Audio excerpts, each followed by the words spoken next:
सुप्रभात प्यारे बच्चों। पिछली वीडियो में हमने सूक्तयः नामक पाठ पढ़ा था, जिसके अंतर्गत हमने पाठ में आई हुई सूक्तियों का अर्थ एवं भाव आपको भली भांति समझाया था। अब इस वीडियो में हम इस पाठ का अभ्यास कार्य आपको समझाने जा रहे हैं। आप लोग भली भांति वीडियो को देखें। अभ्यास कार्य में सर्वप्रथम है एक पदेन उत्तरत, एक पद में उत्तर दीजिए। आद्यम धर्म साधनम किम, आद्यम अर्थात पहला, धर्म साधनम धर्म पालन का पहला साधन क्या है? तो इसका उत्तर होगा शरीरम। जैसे कि सूक्ति में कहा गया था, शरीरमाद्यम खलु धर्म साधनम। अगला प्रश्न है कस्मात् परम पदम नास्ति, कस्मात् किससे अधिक बढ़कर स्थान नहीं है, पद नहीं होता है, तो वह है सत्यात्, अर्थात सत्य से बढ़कर और कुछ भी नहीं है। सत्य से बढ़कर परम पद कोई भी नहीं है। श्री कुत्र प्रतिवसति, श्री अर्थात लक्ष्मी, लक्ष्मी कहाँ निवास करती है? तो उसका उत्तर होगा साहसे, साहसे श्री प्रतिवसति। पंडिताः कीदृशाः भवन्ति, पंडिताः यानी जो विद्वान लोग होते हैं वह कैसे होते हैं? तो समदर्शिनः, समदर्शिनः अर्थात सबको समान देखने वाले। सुखानि दुखानि च कथम परिवर्तन्ते, सुख और दुख कैसे परिवर्तित होते हैं, किस तरह से होते हैं? तो चक्रवत अर्थात पहिए की भांति। अगला है जननी जन्मभूमिश्च कस्मात् गरीयसी, ठीक है। जननी यानी माता और मातृभूमि किससे अधिक बढ़कर श्रेष्ठ है? तो उसका उत्तर होगा स्वर्गात्, स्वर्ग से भी अधिक बढ़कर श्रेष्ठ होती है। उदार चरितानाम किम कुटुंबकम, उदार चरित्र वाले व्यक्तियों के लिए परिवार क्या है? तो कौन है वह परिवार? वसुधैव, ठीक है। वसुधा अर्थात पृथ्वी ही उनका क्या है? परिवार है। उदार चरित्र वाले व्यक्तियों के लिए संपूर्ण पृथ्वी ही कुटुंब के समान होती है। इसी क्रम में अब अगला प्रश्न है उचित विकल्प का चुनाव कीजिए। विकल्प दिए गए हैं, सूक्तियों के आधार पर ही इनका हमें उत्तर देना है। सबसे पहला है जननी जन्मभूमिश्च गरीयसी, ठीक है। जननी और जन्मभूमि श्रेष्ठ है किससे? स्वर्गादपि यानी स्वर्ग से भी अधिक बढ़कर श्रेष्ठ है। अगला है उद्योगिनम पुरुष सिंह उपैति, तो इसका उत्तर होगा लक्ष्मी, अर्थात जो धन की देवी होती है लक्ष्मी, वह किसके पास? परिश्रम करने वाले व्यक्ति के ही पास आती है। गौ है आद्यम खलु धर्म साधनम, ठीक है। तो पहला धर्म साधन का माध्यम क्या है? धर्म पालन का जो पहला साधन है वह क्या है? शरीरम। नास्ति परम पदम, ठीक है। नास्ति अर्थात नहीं है, किससे अधिक बढ़कर? परम पद नहीं है, किससे अधिक बढ़कर पद नहीं है? तो सत्यात्, सत्य से बढ़कर और कुछ भी नहीं है। तु वसुधैव कुटुंबकम, तो वसुधा ही कुटुंब के समान है, यानी पृथ्वी ही कुटुंब के समान है। किसके लिए? उदार चरितानाम, उदार चरित्र वाले व्यक्तियों के लिए। और अंतिम प्रश्न है इसमें का बलीयसी, ठीक है। कौन बलवान होती है? तो सबसे ज़्यादा बलवान क्या है? ईश्वरी इच्छा, ईश्वर की इच्छा क्या है? बलवान है, सबसे अधिक बढ़कर है। प्रश्न हमारे पास अब है अधोलिखितानि पदानि मूल शब्द विभक्ति ही वचनम च लिखत, ठीक है। तो निम्नलिखित पदों के मूल शब्द विभक्ति तथा वचन लिखिए। सबसे पहला शब्द है सुखानी, तो मूल शब्द हो गया सुखम, ठीक है। नपुंसकलिंग शब्द है, तो इसके प्रथमा और द्वितीय बहुवचन में इसका प्रयोग होता है। सुखम सुखे सुखानी, सुखम सुखे सुखानी, तो प्रथमा और द्वितीय के बहुवचन में इसका प्रयोग होता है। अगला शब्द है परोपकाराय, अर्थात परोपकार के लिए, ठीक है। तो उपकारम शब्द है मूल शब्द, चतुर्थी विभक्ति, ठीक है, के लिए, है ना, तो एक वचन। स्वर्गात, स्वर्ग से, पंचमी विभक्ति यहाँ पर होती है, तो स्वर्ग शब्द है, पंचमी एक वचन में इसका प्रयोग होता है। अगला है वनस्पतिषु, यानी वनस्पतियों में, ठीक है। तो बहुवचन शब्द है, बहुवचन है यहाँ पर यह शब्द। वनस्पति मूल शब्द है सप्तमी में इसका प्रयोग हुआ है में, ठीक है, वनस्पतियों में। उदार चरितानाम, उदार चरित्र वाले व्यक्तियों के लिए, तो काके की रारेरी, ठीक है, षष्ठी यहाँ पर होगी विभक्ति, बहुवचन यह शब्द है। उदार चरित मूल धातु से यह शब्द लिया गया है। साहसे यानी साहस में, यानी साहस में, अर्थात यहाँ पर भी सप्तमी एक वचन का प्रयोग हुआ है। साहस मूल शब्द है यहाँ पर। इसी प्रकार संधि विच्छेद कीजिए, तो संधि विच्छेद सबसे पहला है महेशः यानी महाधन ईशः, यहाँ पर हमें विच्छेद करने हैं। स्वर्गादपि, तो स्वर्गात धन अपि। वसुधैव, वसुधा धन एव। ईश्वरेच्छा, ईश्वर धन इच्छा। शरीरमाद्यम, शरीरम धन आद्यम। न एव, न अस्ति नास्ति। अब इसी क्रम में अगला प्रश्न है, निम्नलिखित वाक्यों में शुद्ध अथवा अशुद्ध का निर्देश कीजिए। तो सबसे पहला है मातृभूमि ही स्वर्गात अपि गरीयसी, मातृभूमि स्वर्ग से भी अधिक बढ़कर श्रेष्ठ होती है, ठीक है, तो यह क्या है, शुद्ध है, शुद्धम। अगला है मानवस्य इच्छा एव बलीयसी, मानव की इच्छा ही बलवान होती है, तो यह सही नहीं है, अशुद्ध है, क्योंकि ईश्वर इच्छा बलीयसी, ईश्वर की इच्छा बलवान होती है, इसलिए यह अशुद्ध होगा। अगला है परोपकारः एव दुर्जनानाम उद्देश्य अस्ति, ठीक है, परोपकार ही दुर्जनों का उद्देश्य है, ठीक है, तो यह भी क्या है, अशुद्ध है। अगला है साहसेन एव जनः लक्ष्मीम आपनोति, साहस से ही व्यक्ति जो है लक्ष्मी को यानी धन को प्राप्त करता है, तो यह क्या है, शुद्धम। असत्यात नास्ति परम पदम, असत्य से बढ़कर कुछ भी नहीं है, ठीक है, तो यह भी क्या होगा, अशुद्धम। इसी क्रम में संस्कृत में अनुवाद कीजिए, सूक्ति के अनुसार ही आपको अनुवाद करने हैं। जैसे सुख और दुख पहिए के समान घूमते रहते हैं, ठीक है, तो जो सूक्तियाँ दी हुई हैं पीछे उसी के अनुसार होगा। चक्रवत परिवर्तनते सुखानि च दुखानि च। ईश्वर की इच्छा सबसे बलवान है, यानी ईश्वर की इच्छा सबसे बलवान है। ईश्वर इच्छा बलीयसी, विद्वान सभी को समान समझते हैं। पंडिताः समदर्शिनः, उदार चरित्र वालों के लिए तो संपूर्ण पृथ्वी ही परिवार होती है, तो उदार चरित्र वालों के लिए उदार चरितानाम, तो तू संपूर्ण पृथ्वी ही यानी जो कुटुंबकम है, वसुधैव है, वह क्या होती है, परिवार के समान होती है। उदार चरितानाम तो वसुधैव कुटुंबकम। साहस में लक्ष्मी निवास करती है, साहसे श्रीहि प्रति वसति। बच्चों इसके उपरांत अब हम पढ़ेंगे व्याकरण बोधम के अंतर्गत प्रत्ययाः। पिछले पाठ में हमने उपसर्ग पढ़े थे। उपसर्ग क्या होते हैं, जो कि जो शब्दांश मूल शब्द से या मूल धातु से पहले लग करके जुड़ करके और उसके अर्थ को परिवर्तित कर देते हैं। संस्कृत में कुल 22 उपसर्ग माने जाते हैं, जिसके बारे में आपने विस्तार से पढ़ा था। इस पाठ में अब आप प्रत्ययों के बारे में पढ़ेंगे। तो प्रत्यय क्या होते हैं, जो कि किस में लगते हैं, किसी धातु या मूल शब्द के बाद में, ठीक है, लग करके और उसका अर्थ परिवर्तित कर देते हैं। ऐसे शब्दांशों को प्रत्यय कहा जाता है। परिभाषा दी गई है, किसी धातु या शब्द के बाद किसी विशेष अर्थ को स्पष्ट करने अथवा उसके अर्थ में परिवर्तन करने के लिए जो शब्दांश जोड़ दिए जाते हैं उन्हें प्रत्यय कहते हैं। जैसे यहाँ पर देखिए लघु है ना, और उसमें त्व प्रत्यय हमने जोड़ दिया तो लघुत्व हो जाएगा।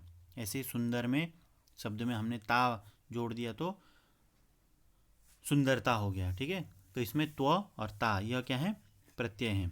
शब्द के अनुसार आप समझ सकते हैं। संस्कृत में 2 प्रकार के प्रत्यय होते हैं बच्चों, एक होते हैं कृत और एक होते हैं तद्धित प्रत्यय।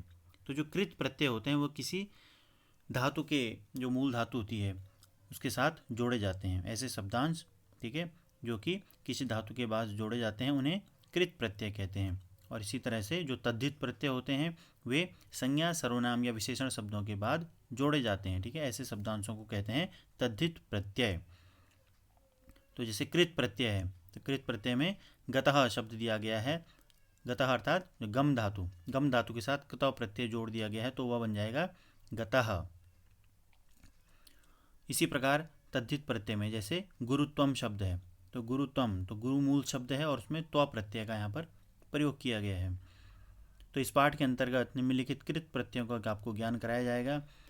पिछले पाठों में भी आपने इसके बारे में पढ़ा है, जैसे कुतौ प्रत्यय, तव्यत प्रत्यय, अनियर प्रत्यय, तुमुन प्रत्यय, कुत्वा प्रत्यय या ल्यप प्रत्यय। यहाँ पर हम विस्तार से इन प्रत्ययों के बारे में जानेंगे एक एक करके। सबसे पहला प्रत्यय बच्चों कुतौ प्रत्यय। ठीक है, तो कुतौ प्रत्यय में क का लोप हो जाता है और तौ शेष रहता है। यह भूतकाल को सूचित करता है। जैसे उदाहरण के द्वारा आप समझ सकते हैं, जैसे पठ धातु है, इसमें हम कुतौ प्रत्यय जोड़ दिया तो यह बन जाएगा पठितः। ठीक है, यानी पढ़ा, भूतकाल बन जाता है। तो यह भूतकाल को सूचित करता है। इससे बनने वाले शब्दों का तीनों लिंगों में प्रयोग होता है। और किस तरह से प्रयोग होता है? अकारांत पुल्लिंग, आकारांत स्त्रीलिंग और अकारांत नपुंसकलिंग शब्दों के समान। उस प्रकार शब्द फिर उसी प्रकार से चलते हैं। जैसे धातु के अनुसार बात करेंगे तो जैसे पठ धातु से पठती, पठता, पठंती बनता है रूप, तो वैसे ही जब यह रूप बन चुका है, शब्द रूप बन चुका है, तो इसमें रूप चलेंगे पुल्लिंग और स्त्रीलिंग और नपुंसकलिंग की भांति। जैसे पठिताः, पठितौ, पठिताः। स्त्रीलिंग के लिए भी आएगा पठिता, पठिते, पठिताः। और नपुंसकलिंग में आएगा पठितम, पठिते, पठितानि। अन्य उदाहरणों के द्वारा भी कतौ प्रत्यय को समझने का प्रयास करें। सबसे पहला देखिए बेटा, गम धातु है जैसे, ठीक है, तो इसमें कतौ प्रत्यय जोड़ देंगे तो यह बन जाएगा गतः। इसका अर्थ हो गया गया, है ना। स्त्रीलिंग के लिए अगर गया शब्द का प्रयोग करेंगे तो वह हो जाएगा एक वचन में गता और नपुंसकलिंग में गतम। ठीक है, ऐसे ही देखिए नी धातु मतलब ले जाना। ठीक है, तो कतौ प्रत्यय जोड़ देंगे तो नीता, नीता शब्द बन जाएगा पुल्लिंग में, नीता बन जाएगा स्त्रीलिंग में और नीतम नपुंसकलिंग में। ऐसे ही क्री धातु के साथ कतौ प्रत्यय जोड़ेंगे तो कृता अर्थात किया, है ना। पुल्लिंग में कृता हो जाएगा, स्त्रीलिंग में कृता और नपुंसकलिंग में कृतम। ऐसे ही दा धातु के साथ कतौ प्रत्यय जोड़ देंगे तो दत्तः अर्थात दिया। ठीक है, अर्थात किसी भी धातु के साथ जो कतौ प्रत्यय यदि हम जोड़ देंगे तो वह क्या बन जाएगा? भूतकाल का शब्द बन जाएगा। इसी प्रकार अगला है तव्यत प्रत्यय। तो तव्यत प्रत्यय वाले शब्दों का प्रयोग चाहिए या योग्य अर्थ में होता है। तव्यत प्रत्यय से निर्मित शब्दों के अंत में तव्य रहता है। जैसे देखिए हस धातु है, हस धातु में तव्यत प्रत्यय जोड़ देंगे तो हसितव्य। ठीक है, तो हसितव्य इस शब्द का अर्थ हो जाएगा हंसने योग्य या हंसना चाहिए। ऐसे ही पठ धातु के साथ तव्यत जुड़ जाएगा तो पठितव्य अर्थात पढ़ने योग्य या पढ़ना चाहिए। तो बच्चों इस प्रत्यय के शब्द रूप भी जो है वे भी अकारांत पुल्लिंग, आकारांत स्त्रीलिंग और अकारांत नपुंसकलिंग की भांति ही चलते हैं। यहाँ पर उदाहरण के द्वारा आप समझ सकते हैं। हसितव्यः, हसितव्यौ, हसितव्याः पुल्लिंग में। ठीक है, इसके बाद स्त्रीलिंग में हसितव्या, हसितव्ये, हसितव्याः और नपुंसकलिंग में हसितव्यम, हसितव्ये, हसितव्यानि। क्रम में अब अगला प्रत्यय हम पढ़ेंगे अनियर प्रत्यय। तो अनियर प्रत्यय से निर्मित शब्दों के अंत में अनीय शेष रहता है। यह प्रत्यय भी तव्यत के समान चाहिए अथवा योग्य के अर्थ में प्रयोग किया जाता है। जैसे पठ धातु है तो उसके साथ अनियर प्रत्यय जोड़ देंगे तो पठनीय। ठीक है, यानी पढ़ने योग्य या पढ़ना चाहिए। ऐसे दा धातु यानी देना, यानी इसके साथ भी जब अनियर जोड़ेंगे प्रत्यय तो दानीय अर्थात देने योग्य। इस प्रकार इन शब्द रूपों का प्रयोग होता है और इसके अंतर्गत भी अनियर प्रत्यय से युक्त शब्दों के रूप भी पुल्लिंग में राम के समान, स्त्रीलिंग में रमा के समान और नपुंसकलिंग में फल के समान ही चलते हैं। ठीक है बच्चों, इसी क्रम में अब अगला है तुमुन प्रत्यय। तो तुमुन प्रत्यय से बने हुए शब्दों का प्रयोग को अथवा के लिए अर्थ में प्रयोग होता है। तुमुन प्रत्यय से बने शब्दों के अंत में होता है। उदाहरण के द्वारा भी आप इसको समझ सकते हैं। जैसे गम धातु है, तुमुन प्रत्यय जोड़ दिया तो गंतुम यानी को के लिए, तो जाने को या जाने के लिए। दातुम, ठीक है, तो दा धातु के साथ तुमुन जोड़ दिया तो दातुम शब्द रूप हो जाएगा वो। ठीक है, देने के लिए। तो जैसे जो पिछले हमने पढ़े प्रत्यय, उनके जो शब्द रूप हैं वह चलते हैं अलग अलग रूपों में, लेकिन यहाँ पर जो यह प्रत्यय है तुमुन प्रत्यय से बनने वाले जो शब्द अव्यय होते हैं, इसलिए इनके रूप नहीं चलते हैं। ठीक है, ऐसे ही पट धातु के साथ जैसे तुम जोड़ देंगे तो पटी तुम, खा के साथ जोड़ देंगे, खाद के साथ जोड़ देंगे तो खादी तुम, इसी तरह। इसी क्रम में अगला है क्तवा प्रत्यय एवं ल्यप प्रत्यय। तो क्तवा प्रत्यय और ल्यप प्रत्यय, तो जो सबसे पहले पढ़ेंगे हम क्तवा प्रत्यय का। तो कर या कर के अर्थ में क्तवा अथवा ल्यप प्रत्यय का प्रयोग होता है। क्तवा प्रत्यय से निर्मित शब्दों के अंत में त्वा अथवा ल्यप में य होता है। इन दोनों प्रत्ययों से बने शब्द अव्यय होते हैं, इसलिए इसके भी रूप नहीं चलते हैं। आपने यह शब्द रूप जरूर पढ़े होंगे, जैसे पठित्वा, खादित्वा, लिखित्वा, है ना। तो इसका अर्थ हो जाएगा जैसे पट के साथ क्तवा जुड़ गया तो पठित्वा तो पढ़कर, ऐसे लिख के साथ लिखित्वा तो लिखकर, क्री के साथ क्तवा तो कृत्वा यानी करके। इसके बाद ल्यप प्रत्यय के उदाहरण दिए गए हैं। बच्चों, क्तवा और ल्यप प्रत्यय में यह अंतर होता है कि जो क्तवा प्रत्यय है उसमें केवल धातु के साथ क्या जुड़े होते हैं, प्रत्यय जुड़े होते हैं, जबकि ल्यप प्रत्यय में उपसर्ग भी होता है। ठीक है, उपसर्ग और प्रत्यय पूर्वक ये शब्द होते हैं। ये भी अव्यय शब्द हैं, इनके भी शब्द रूप नहीं चलते हैं।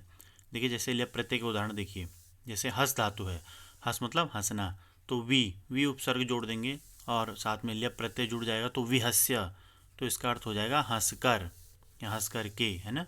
ऐसे क्री धातु के साथ उपसर्ग पूर्वक ल्यप प्रत्यय जोड़ देंगे तो उपकृत्य यानी उपकार करके। ऐसे ही गम धातु के साथ उपसर्ग जोड़ करके आ उपसर्ग लग गया तो आगम और ल्यप तो आगत्य यानी आकर। ऐसे ही नम धातु के साथ प्र जोड़ देंगे तो प्रणम ल्यप प्रणम्य यानी प्रणाम करके। ऐसे ही नी धातु के साथ आ उपसर्ग जोड़ देंगे तो उसके बाद बन जाएगा ल्यप प्रत्यय जोड़ करके आनीय अर्थात लाकर। ऐसे ही गम धातु के साथ निर उपसर्ग जोड़ेंगे और ल्यप प्रत्यय जुड़ जाएगा उसके बाद में, तो ये शब्द बन जाएगा निर्गत्य अर्थात निकल कर के।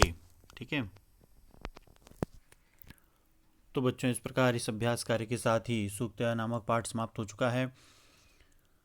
आप लोग इस कार्य को साफ़ सुथरा तरीके से अपनी पुस्तक में अवश्य पूरा कर लें। साथ ही पिछले वीडियो के साथ साथ हमने आपको PDF फाइल के माध्यम से सूक्तियों का अर्थ लिखने के लिए दिया था। मैं उम्मीद करता हूँ कि आपने वह कार्य भलीभांति अपनी कॉपी में ज़रूर कर लिया होगा। साथ ही शब्दार्थ भी आपको कॉपी में करने थे। इस कार्य को आप पूरा अपनी पुस्तक में कर लें। आपके यूनिट टेस्ट सेकंड आने वाले हैं, उसकी तैयारी पर भी अवश्य ध्यान दें। पिछले जो 2 पाठ हैं वह आपके यूनिट टेस्ट में आएंगे। 2 पाठ आधुनिकोपकरणानि और डॉक्टर अब्दुल कलाम, इनके अभ्यास कार्य को आप भली भांति याद कर लें अच्छी तरह से समझ करके शब्दार्थ सहित। तो आज के लिए बस इतना ही। धन्यवाद।